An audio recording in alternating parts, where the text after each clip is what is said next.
Hi guys, it's me, Ray, and welcome to another video of mine. Guys, before we get started, I'm gonna need you to do a couple of things. First off, make sure you hit that subscribe button and press that bell, ding-a-ling-a-ling, so you can keep updated of anytime I upload a video. Guys, you might be wondering, why has she got this bonnet on her head and why does her face look so shiny? Well, I just recorded another video talking about how I feel about turning 30 in a few months, and I just did a little bit of skincare, just a smidge of skincare, and put my body down after moisturizing until my hair. Maybe I should take off my bonnet for this video. I'm gonna put it back on. So if you didn't know, I am Nigerian and Ghanaian and West African. West Africa stand up. Me and Mrs. ECOWAS low. So I've said it in a previous video, my mother was fully Nigerian, Yoruba, tribe-wise. My dad is half Ghanaian, half Nigerian, and on my dad's side we are Yoruba as well as Ga. Ga is, apparently Ga people actually originally Yorubas. Interesting. Ga's the tribe is found in Ghana and I want to say parts of Togo, but don't quote me, but yeah.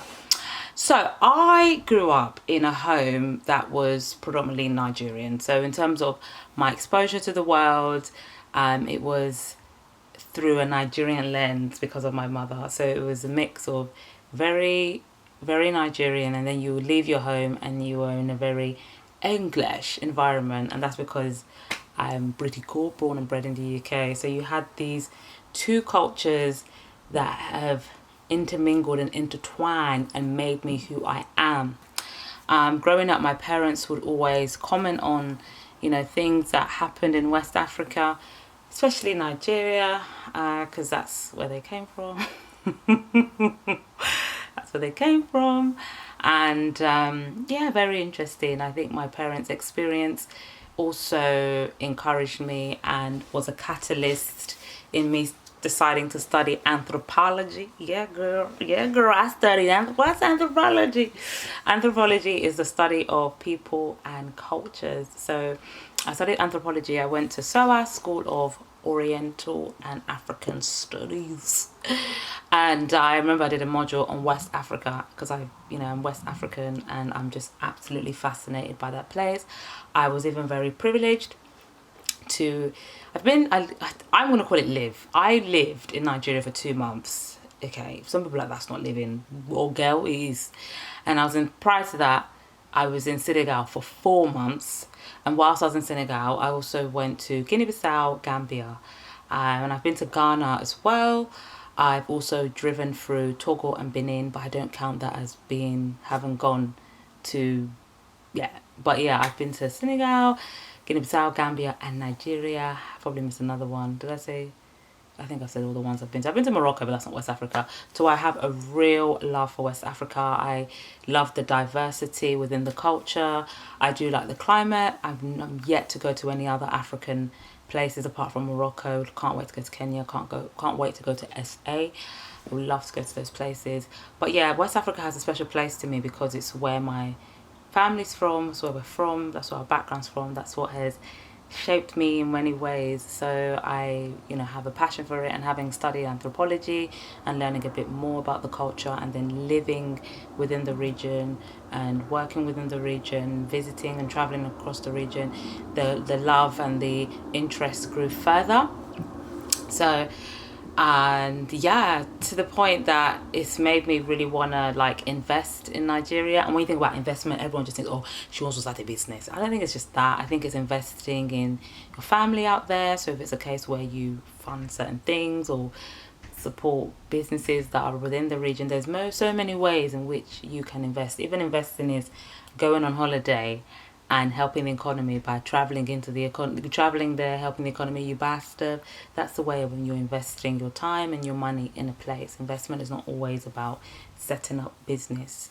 And yeah, so a question I've been having when I do speak to Nigerians, when I'm in Nigeria, when I visited, when it's online, face to face, conversations with my dad and things like that, is or family rather, what can we in the diaspora do to support Nigerians back home?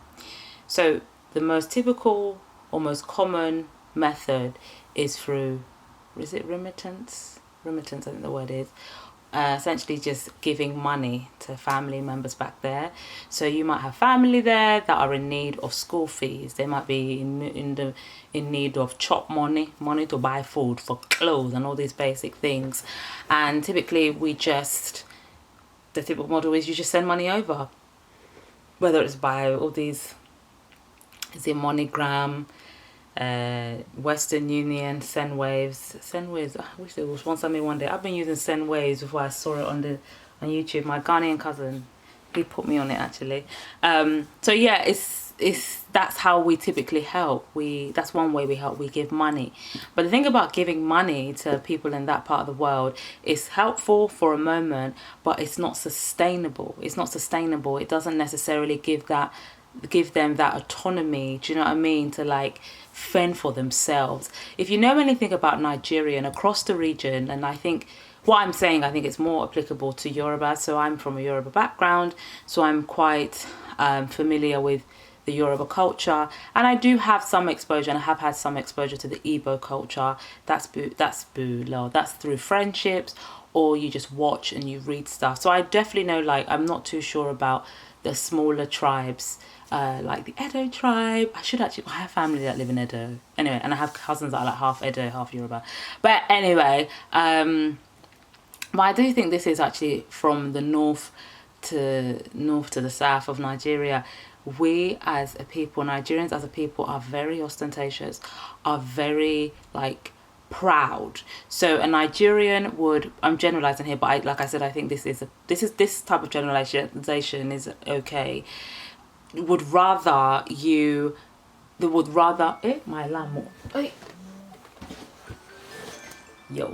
Nigerian would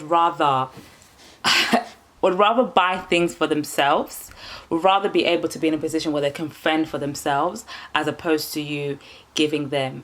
Sometimes there is within Nigeria an entitlement mentality, because I'm this, because I'm like that, because my father is so and so, this is that I should be given stuff. Yes, that's there, and maybe in another video we'll touch on that.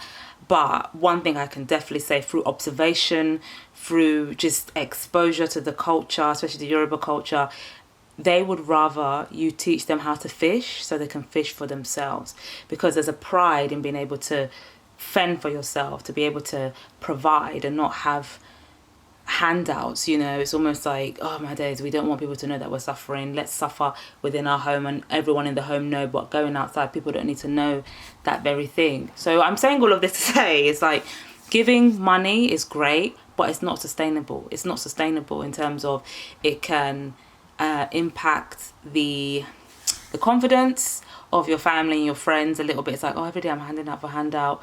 They would like to be in a position where they can be, creating their own money. Another thing is, because the levels of inflation in Nigeria are horrific, again, it's not sustainable. Literally yesterday, £1 was 700 naira. When I saw that on the black market, like,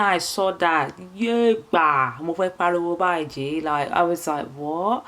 When I saw that, I just could not. In my lifetime, I've never come across that. Never, ever. I should actually give my dad a call to ask, like, has it ever been that bad? It's dropped a little bit to like 690, but so the inflation rate, giving money is like, it feels like you're just giving money to the wind.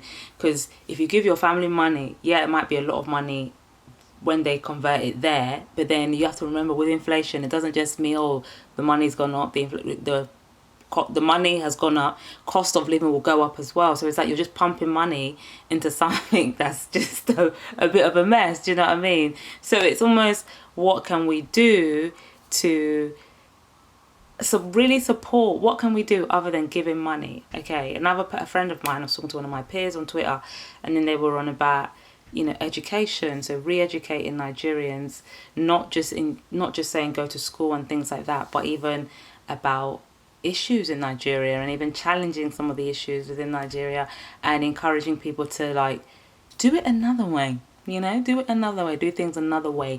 Don't just be always so content with, oh, this is how it is. But then even me making this comment, I'm coming from a place of privilege. I'm coming from a place of, yes, I've been to Nigeria, but I'm not like fully immersed in the culture. Like I wake up now, I'm in London. Do you know what I mean? I don't live in Nigeria. I don't reside in Nigeria. I visit Nigeria not as often as I would like. Do you know what I mean? And so me making some of these comments, it's not really fair. It's almost like, "Oh, Rachel, maybe you need to revise your lips," kind of thing. But it is something that really weighs on my heart, and I'm just wanting you guys to comment below, like, what do you think can be done? What can we do in the diaspora to really support those back home? Because I think what has happened with like the NSARS movement, and even what's happening to our Igbo people, that like, oh my days, like I just so many conversations to be had. One thing that grinds my gears, that angers me, is like the way people are treated.